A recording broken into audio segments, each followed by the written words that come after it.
Today on the program, Ukraine Today. Putin is expanding airfields to attack Ukraine even more, but continues to lose his factories. Ukrainian soldiers have started driving the Russians out of their land, while Russian troops have begun fleeing from the front. There is widespread desertion among the Russians. Putin is flying to Budapest, but continues to develop his agent network in Europe. Will he be sent to The Hague? A nuclear threat to the world. What is Russia planning? All this and more on the program Ukraine Today. Hello, we are from Ukraine. My name is Karina Klishun. Subscribe, hit the like button, and let's get started. The bombings of Ukraine could become even more intense and massive. Russia is expanding the Engels to airbase. This is a hub for strategic aviation used to strike Ukraine, and in the future against Europe as well. According to Ukrainian intelligence, concrete is being poured in the northern part of the base, and preparations are underway for 12 new aircraft parking spots. The active construction indicates that Russia is preparing for new waves of strikes. But the attacks on Ukraine do not go unanswered. Last night, a series of drones successfully attacked the critical Veshkaima Russian electrical substation in the Ulyanovsk region, causing significant disruption. Oh, what a sudden, brilliant flash of light that was. It momentarily illuminated the surroundings before quickly vanishing.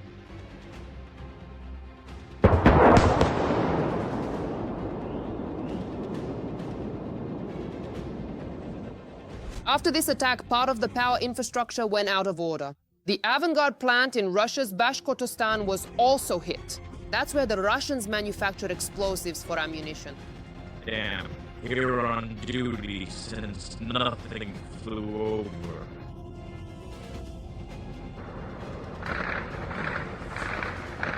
Earlier, there was information about damage to a power substation in the Volgograd region as well. And this is just one example of a mirror response to Russia's attempts to plunge Ukraine into darkness and cold. More details about the efforts to stop the Russian war in the report. A very powerful attack by Ukrainian drones. Engels and Saratov came under attack, which took place in 2 waves. Thanks to the UAV attack, the local airport was shut down. Residents of the Volgograd region also couldn't sleep that night. There, the Balashov electrical substation was attacked. Several settlements in the region were left without electricity. The night for the aggressor country did not end there. If partners help with funding, Ukraine will be able to produce 20 million drones by 2026. Currently, Ukrainian defense forces are using the so-called drone swarm tactics. According to the commander of Ukraine's armed forces, Syrskyi, the height of the so-called kill zone reaches up to 10 kilometers. It is precisely the mass use of FPV drones that allows Ukrainian defense forces to neutralize enemy defenders in terms of military strength and training. The President of the United States called on the Russian dictator to stop the killing of Ukrainians and Russians. At the same time, Trump has faced offensives, which he plans to discuss with the President of Ukraine, Volodymyr Zelensky. We are going to talk about the war. They want to launch an offensive. I will make a decision about this, but do they want to go on the offensive? We think that Trump is already commenting on the successes of Ukraine's armed forces after the battle. This concerns the counter-offensive in the direction of Zaporizhzhia. 3 positions were chosen: Shterbaki, Malia Shterbaki, and Stepo. According to this, the counter-offensive of the Ukrainian defense forces is taking place in the Dobropilia area. The 7th Brigade was deployed. In the Pokrovsk area, the Ukrainian defense forces also carried out successful actions. The next day, the Ukrainian defense forces were active in Sumy. Consequences for Russia. Pentagon Chief Pete Hegseth warned the Kremlin in the event of a lack of progress in a peaceful resolution to the war. Ukraine's partners in NATO have developed new defense equipment for our country and are now conducting final testing. This is about military and political pressure. Military pressure means Ukraine's deployment of military forces, primarily Tomahawks, and accordingly, American Rams with a range of 450 kilometers. But what is notable here is their number, 3,300.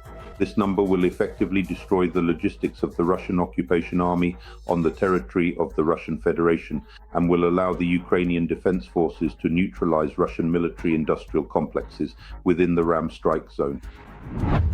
If Tomahawk missiles are provided to Kyiv, they will be operated by American military personnel.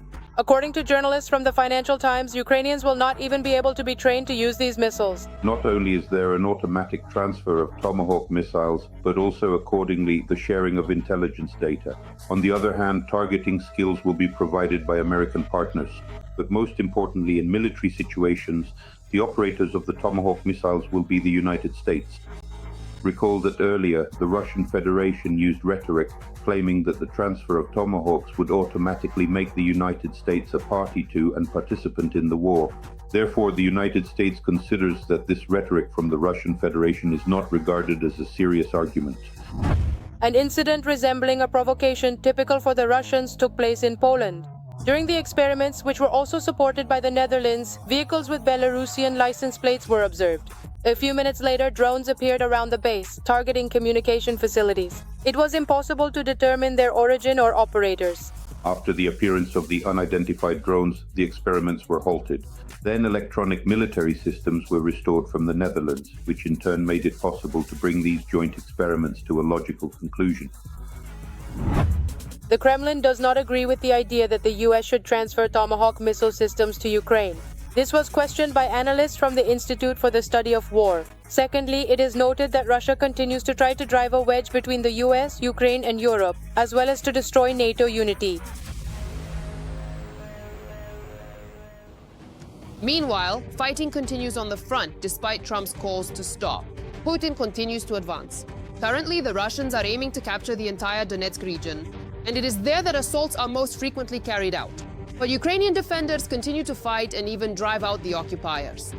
And not only that, even Ukrainian dogs who found themselves in frontline areas are working against the Russians. An injured dog spotted a Russian drone lying in ambush. As the drone was waiting to attack Ukrainian military equipment, the dog decided to walk right up to it and pee directly on the Russian drone. Ukrainian assault units have advanced in certain areas along the Krovsky direction by more than 1.5 kilometers. This was reported by the General Staff. In total, since the start of the Dobropilia operation, at least 182 square kilometers of Ukrainian territory have already been liberated. An analysis of the situation at the front in the following report.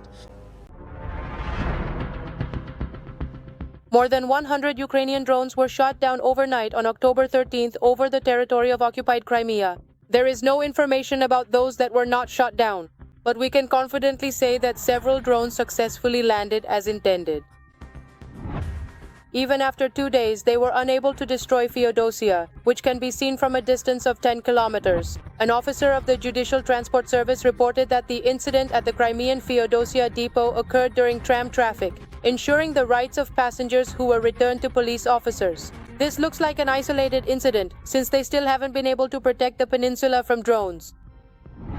In particular, the presidents of the United States and Ukraine, Donald Trump and Volodymyr Zelensky, will continue discussions in Greater Kharkiv regarding the delivery of Tomahawks to Ukraine. The Financial Times is already reporting that, well, there will only be a few, between 20 and 50 Tomahawks, but this fact itself is important. So it's not that they're saying there won't be more, but rather that there will only be a few. In other words, it already feels like this decision has actually been made. The Tomahawk matters because it can strike deeper into Russia. The first target that comes to my mind is Uralvagonzavod, the Russian tank manufacturer. There may also be other military targets on Russian territory, located far from Ukraine, which we currently cannot reach with the capabilities we have at this stage. The Kremlin has officially authorized the deployment of reservists in defensive operations. The document will make it possible to mobilize reserves of about 5 million people from across Russia. Turkey is responding accordingly. We do not see the same kind of response from our European partners as we do from Turkey. But again, European partners must understand that Russia, with this move, is preparing for war with Europe. This must be understood, and it should be a constant topic of discussion within the European countries themselves. And the decision regarding reservists, in my opinion, is yet another clear indication that Russia is deliberately preparing for this war. Because, as I like to point out, Israeli military journalist Sarai Auslender says that Russia is conducting many military experiments that we do not see in Russia's battles against Ukraine. The reason is that if a country is at war and creates a military experiment, and this military experiment is not present where it is most needed in the war that this country is fighting, then it means that this experiment is being preserved for other purposes. The question is, for what purposes? At that time, the answer was clear. An American official reports that China has increased its shipments of components for combat drones to Russia tenfold. If you need this war to continue, you don't want either side to win. In other words, China doesn't want Ukraine to win, but it also doesn't want Russia to win. It supports Russia just enough for Russia to keep fighting. But if China realizes that Russia is achieving some successes that could bring the war to an end, then China will withdraw its support because, I repeat, it also doesn't want Russia may attack NATO more than Europe expects, according to the Institute for the Study of War. Similar information that the Kremlin could attack European countries at any moment was shared by the head of German intelligence. Here, without a doubt, Europe must understand, as the British Defence Minister under Rishi Sunak's leadership, Mr. Shapps, said, if anyone thought that the era of war was just something from history books, no, the era of war is today, in which Ukrainian defenders of the 1st Azov Corps of the National Guard repelled a military assault which involved 16 pieces of military equipment. During the battle, Ukrainian forces lost 9 military vehicles, 4 armored personnel carriers, 3 tanks, and 3 motorcycles. The military losses claimed the lives of 78 servicemen from the occupying army. Because Ukrainian forces managed to drive the Russians out of the occupied territories, panic began to spread among the Russians. A wave of mass desertion among Russian troops has begun in southern Ukraine. The Russians are fleeing their positions, and their commanders have started brutally beating those who try to escape, conducting total inspections, and even carrying out executions. As a result, Russian soldiers have begun to use weapons against their own en masse. In total, at least 50,000 Russian soldiers have deserted the army since the start of the full-scale invasion.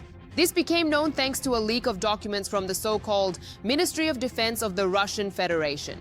I would venture to suggest that the real numbers are much higher, because the occupiers commit war crimes not only against peaceful Ukrainians, but also against their own citizens, even those who willingly spread Russian aggression.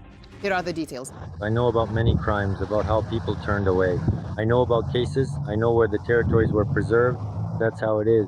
A special case was made against me to break me so that I wouldn't continue fighting.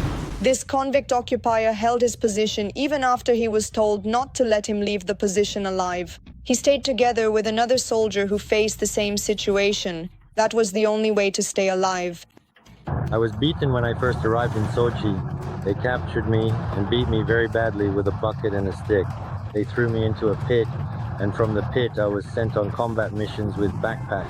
What happened to this occupier is unknown now, but the video appeared on a Z channel as a sort of final message before death. The men really did escape, because it's very difficult to get out of here alive. And here is the story of the woman who captured Ivan, a Russian soldier who was originally called a Sochi man. He refused to go on the mission after he lost 2 days trying to rescue a former soldier from the front line. After that, he was invited to go with other soldiers to watch over the corpses, to make sure they didn't escape from their positions. Ivan actually recalled that many refused to follow orders and just wanted to rest. The guys just can't go on anymore. Today, for example, I sent out a group of 4 to 6 people, but only 3 came back. And now they're just sitting there worried. They say they're afraid that we won't leave, that we don't want to die, and so on. They won't be able to make it through this open area. I'm just sitting here myself. I say I just don't want to leave anyone behind. In the end, Ivan confessed. As for the conscripts, their numbers in the Russian army have only increased, as they are being gathered as cannon fodder. And many people choose to live in freedom, even if it means being on the run. So, I am a professional saboteur. That is my chosen and highly specialized profession. Indeed, that particular skill set is my absolute specialty. There are currently only 6 of us remaining in this unique and demanding field. Historically, there used to always be a much larger number, specifically 70 individuals, performing these crucial tasks. Now at this moment, there are 6. There is a vital road of life here. This crucial route extends from Bakhmut all the way to Chasiv Yar. It's so hard to get through. You drive through countless corpses, and there is absolutely no road. The bicycle, in contrast, goes like this. Just, well, You understand who you're riding over. Even Russian soldiers themselves say that the reason for such heavy losses is, personally, a lack of preparation. They use people who aren't trained. Millions of Ukrainian Cherevnias were specifically spent on their extensive training and development. They arrive, and upon their arrival, are immediately thereafter sent to be executed. There's another option, to blow yourself up. But the Russian command has issued orders to blow up their subordinates. For example, they vividly describe the torture allegedly awaiting in Ukrainian captivity. They say they'll rip out your tongue with pliers, break your fingers. I was also afraid to go because breaking fingers is one thing, of course, but pliers are another. When I surrendered, I said that they wouldn't get me with pliers. They told me that I was talking nonsense about the pliers. They told me that's just what they say, wherever they keep me. Relax, everything will be fine. They're collecting me. We stayed. They're collecting me properly. So, from their point of view, the only case that users decide on is collecting their posts. According to the liquidation documents from the Russian Ministry of Defense, after the start of the so-called special military operation, about 50,000 people have been lost by the Russian military, and that's just the official number. In reality, the situation is much worse. But even if you just look at the documents, you can see a clear upward trend. In different months, the number of military losses has increased. For example, in Grozny now, there are 17% more troops than a year ago. And it is believed that the situation for Putin's army will continue to worsen.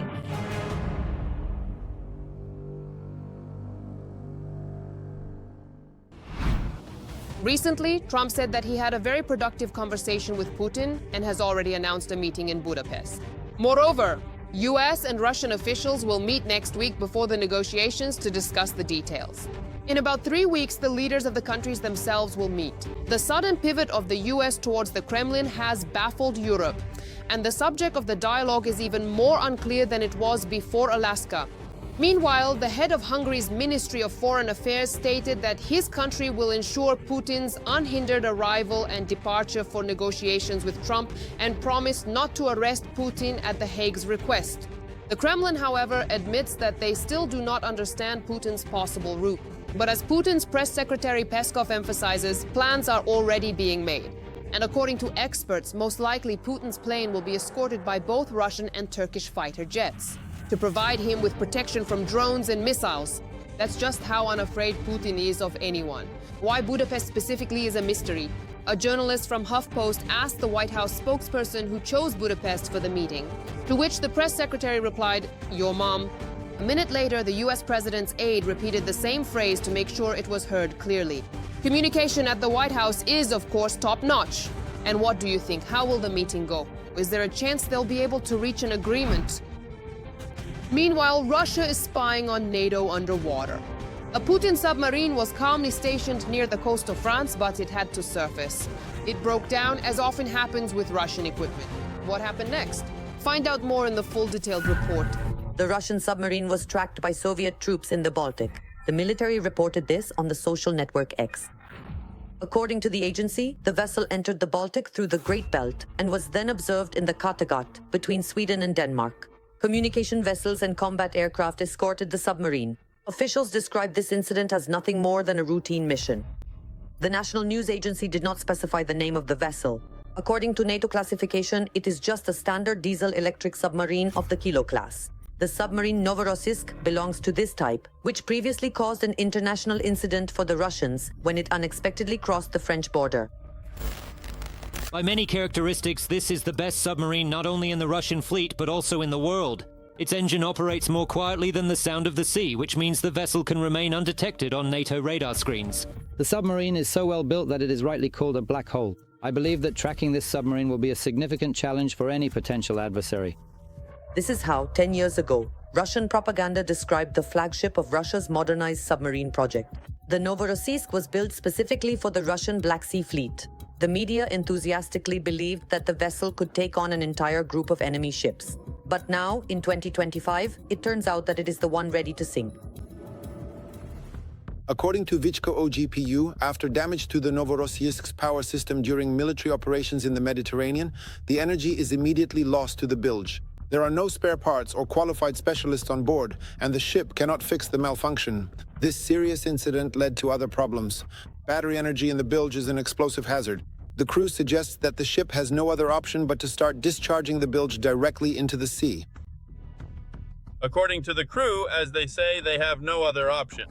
They are compelled to meticulously wash out this contaminated water, this hazardous diesel waste, and this accumulated garbage. Personally, it's evident that everyone is observing this situation with keen interest right now, scrutinizing every detail. However, it is genuinely worth noting, and considering that for a submarine of this considerable size, specifically one that measures approximately 70 meters in length, the quantity of waste being discussed here isn't an overwhelmingly huge amount, nor does it represent a truly massive volume in the grand scheme of things. Nevertheless, it is absolutely crucial to acknowledge that any form of environmental contamination, regardless of its scale or origin, is always profoundly undesirable and carries significant negative implications for our planet and its ecosystems. Right now, hundreds of international experts are monitoring the situation to ensure that the Russians are not causing an environmental disaster. The Russian Ministry of Environmental Protection says that there is no emergency, everything is going according to plan. At the same time, they are keeping quiet about what exactly the ship is doing in the Mediterranean Sea, given that the last submarine was reportedly released in January. Are there new Russian caliber missile sites that the Russian army is launching from such submarines?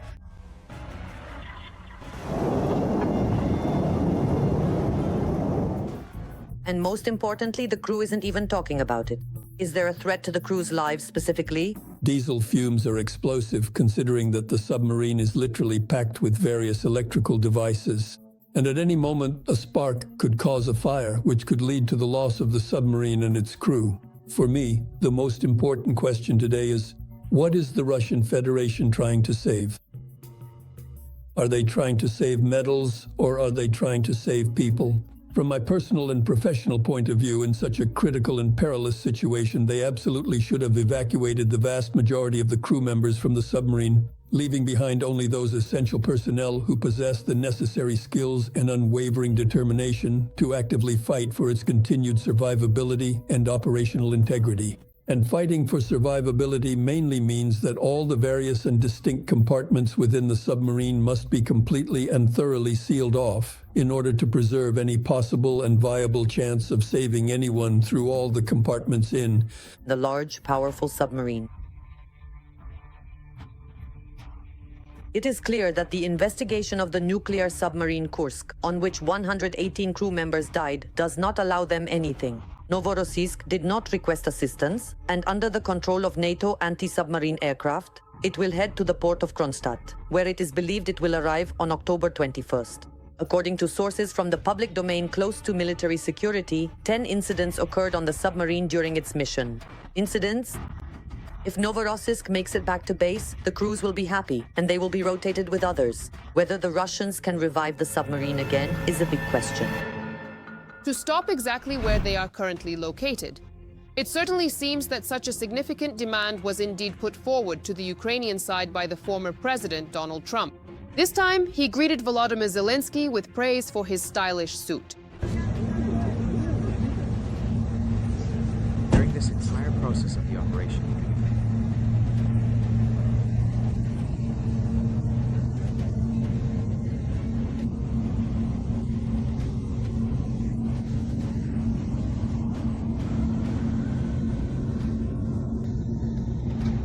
The press conference that preceded the main closed part of the negotiations between the leaders of the US and Ukraine, Trump showered Zelensky with compliments.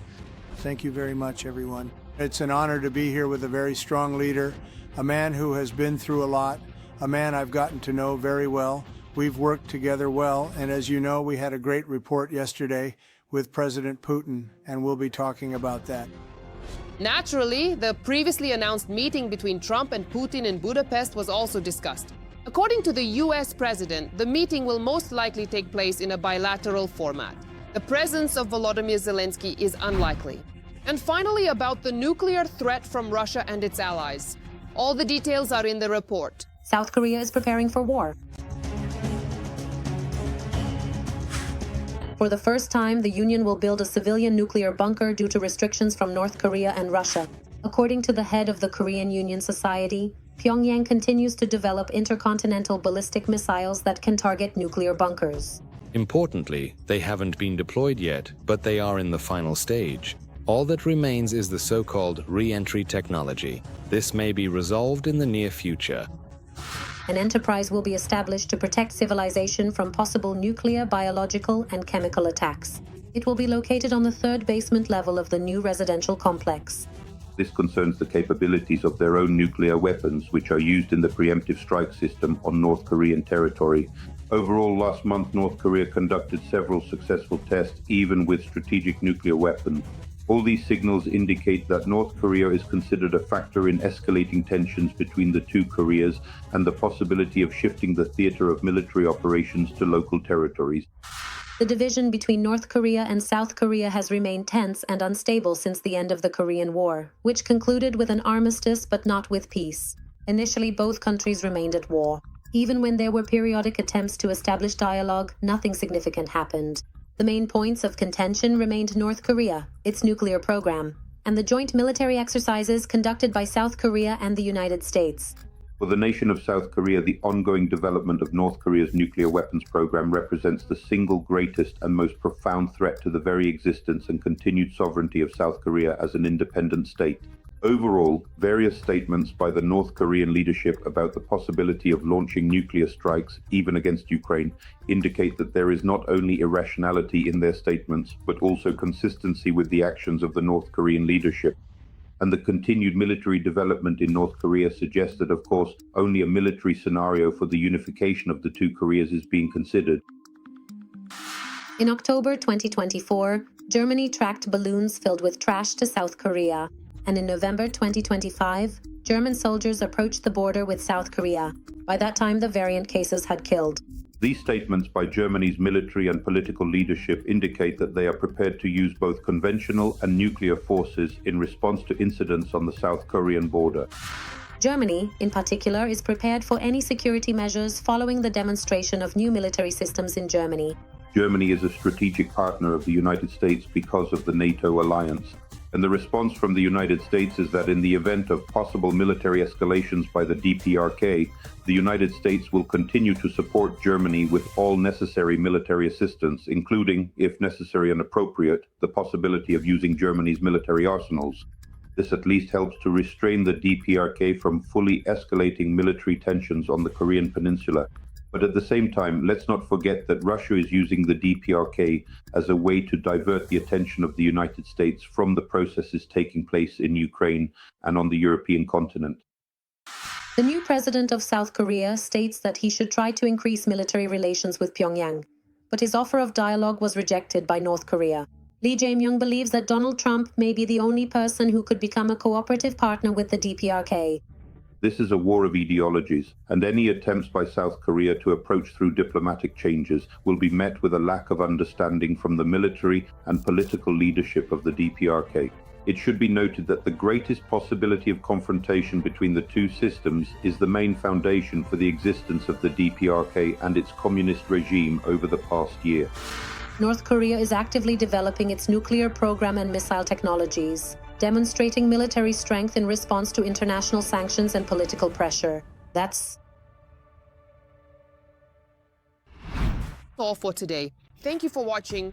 Strength to the Ukrainian defenders, both men and women. Glory to Ukraine. Subscribe, like, comment, and share. See you next time.